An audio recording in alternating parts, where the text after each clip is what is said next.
За өнөөдөр үдээс хойш Хинтээ аймгийн Эрүүгийн иргэн анхан шатны шүүгтэр хогрогчийн өмгөөлчөөр шүүх хурлаанд оролцох гээд одоо Чингис хотоо хүрсэн ирлээ. Тэгээд хүний 100 саяар үнэлэгдэх мөнгийг авчаад 40 онд олон жил болчоод тэгээд өнөөдөр бол өгөхгүй байх юм а зарим улсуудын хувьд. Тэгээд ер нь бол хүнээс мөнгө авсад бол өгөх хэрэгтэй шүү дээ. Тэгээд өгөхгүй бол тэгээд шоронд ялаа идэлнэ.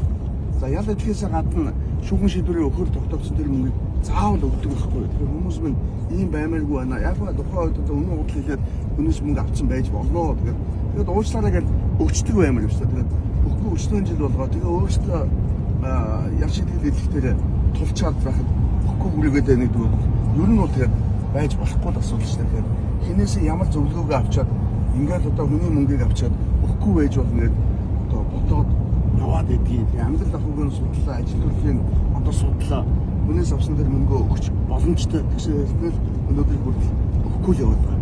Ийм л байна. Ингмээргүй байна хүмүүсээ.